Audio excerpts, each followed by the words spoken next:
despite your educational qualifications, you are still very poor. Read my lips. Poor. You have masters, you have PhDs, we have HNDs, and we are still poor. I know poverty is relative, but the best way to answer that question if you are really poor is while you were at the university.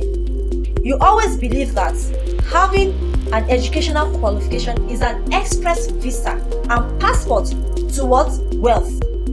But today, the question is, are you living the kind of life, the kind of houses, the kind of cars, the kind of friends, the kind of dresses, the kind of schools you always wanted your children to attend, the vacation you've always wished you go? Are you doing all that?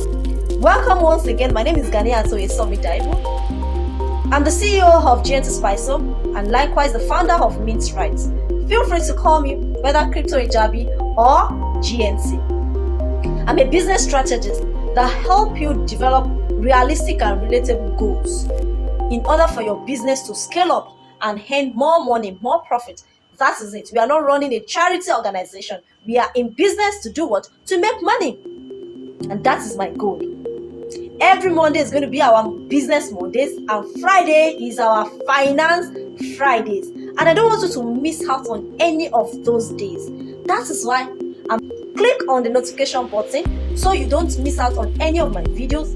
Click on the subscribe button as well and hit the bell button. Anytime I upload the video, you'll always be the first person to watch it. And always leave a comment below if you're really resonating with what we are saying. Like I said, you are highly educated, but we are still poor. The majority of us are still poor. What happened? I want you to take your mind. I want you to look away from the universities and colleges. Agree with me. Educational institutions are meant to be institutions that will serve the advancement of both the students and the society. But today, Nigerian tertiary system is what? They are always acting like business organizations who are majorly after making money. You could relate with that, right? That they are after making money. But do you know the consequences? Do you know the repercussions of all this narrative? Let me explain this to you. To measure the true standard or the true yardstick of an ideal educational system is to say that the skill sets acquired by students on a short term have what? An impact on them and their society on a longer term. But today, our own educational system are always focusing on two things. Number one, the amount of placement they could do into their universities. And that's why you get to hear about universities saying, oh, in this last session, we admitted about 2,000 students. Some universities will brag and say, we admitted 3,000 students. And the second thing they are always focusing on is the kind of academic qualification that their students come out with. I think that's even the yardstick for rating how good a university is. Our universities, we produce 1,000 students with second class upper, 500 students with what? First class. That is the bragging rights by most of these universities. If you are still in school, I want you to watch this video keenly. If you are not, I still want you to watch and share it among aspiring students. You might be helping someone. By these universities changing their primary roles, our universities end up setting us into three solid traps, which majority of us are falling into, are going to fall into, are falling into right now. Trap one is the CGPA and the qualification. This has become the most target, the focus of most universities, as it forms the rating standard on how good, how best, how excellent a university is. Hence, you get to see students being choked, being absorbed with courses that are so irrelevant, subjects that are so irrelevant. They really choke your time. You don't have time for what? Extracurricular activities.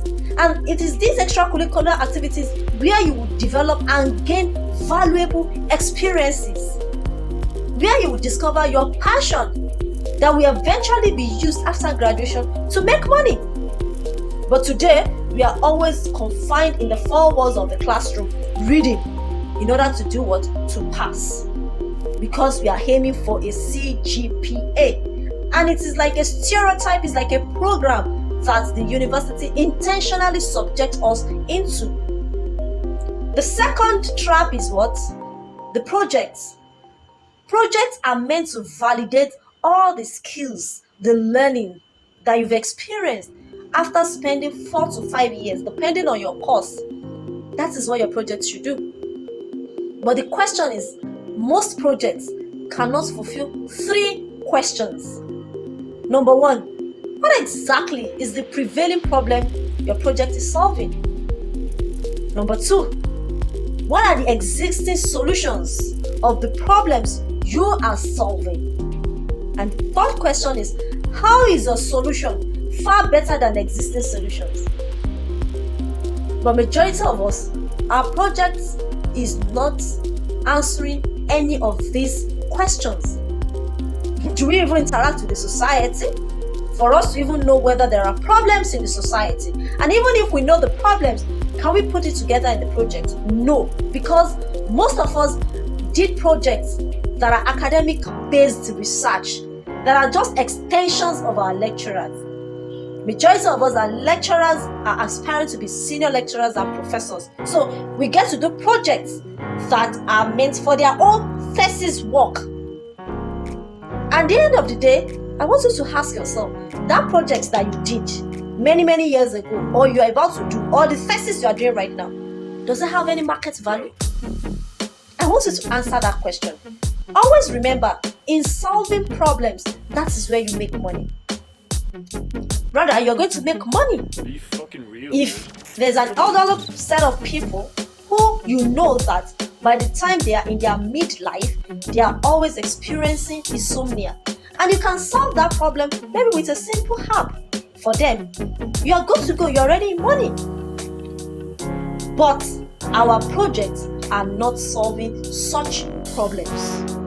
Our projects are talking about inflation. If you're in economics department, your project talks about inflation. But how can you bring this inflation into the reality of Nigeria that we have today? How can you solve problem for people? People go to the labor, people want to exchange naira to dollars. They want to buy goods. They want to do transactions. But the banks are not giving us dollars. How can you come up with solutions that is going to make life easy for people? If you come up with such solution, I'm going to buy it because I buy some of my raw material from abroad. And a lot of business people are out there. Can you do a project in that line? I want you to ask yourself that question.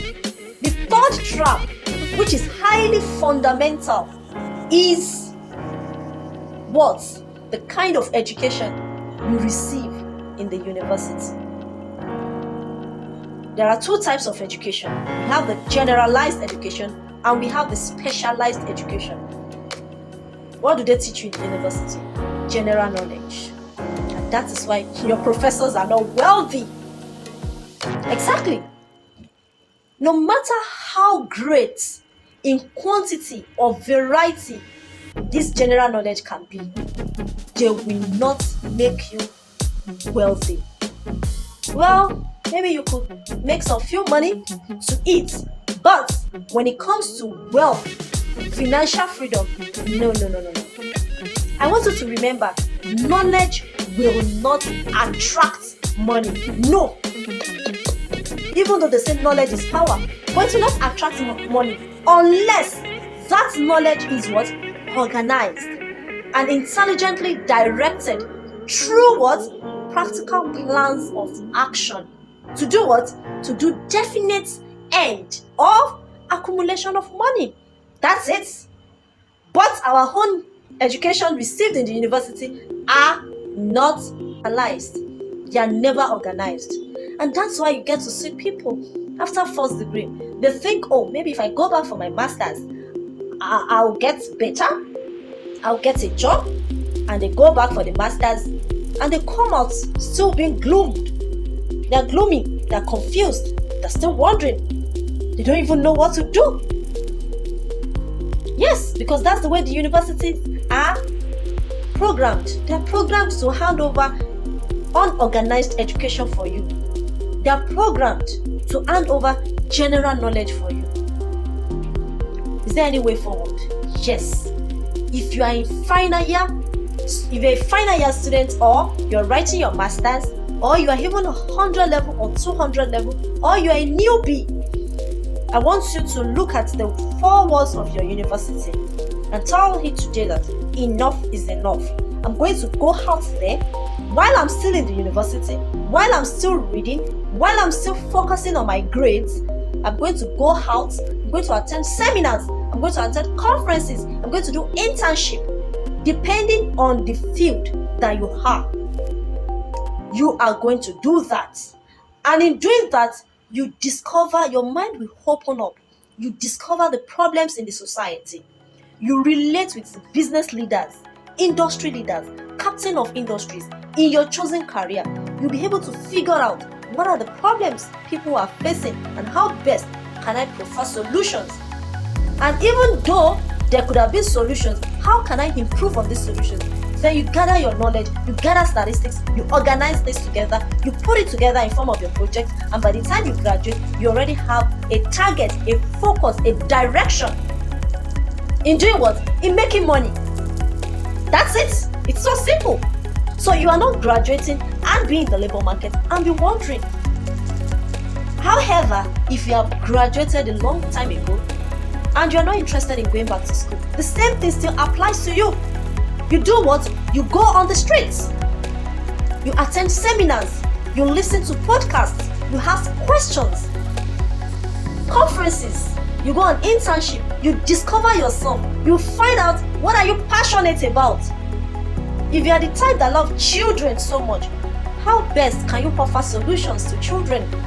Maybe their education, maybe their welfare, their well-being, parenting. What are the gaps in the society? If you like business like me, what can I do? Do I like physical business? Do I like digital business? Do I like mixing things together? Do I like production? If it is production, what kind of production do I like? Foods, baby things, assembly of things, trading, transacting, negotiating, consumer behavior, consumer interaction. By doing that, by identifying yourself, you'll be able to pinpoint. Always remember, in problem solving lies the wealth, the money, not in your educational qualification. You can see why majority of educated people are still very poor. And I don't want us to continue these rat race, to be in this box. Comment below if you truly believe that these three traps are germane, are important, are what kept a lot of us inside that fix, that we have not been able to expand to be who we want to be in this life. Till I come your way again, I want you to stay focused. I want you to identify what you want to be and be steadfast on it. Don't miss the next video, and in order not to miss the next video, click the notification button, turn on the notification button rather, click on the subscribe button and click on the bell button. Till I come your way again. Bye.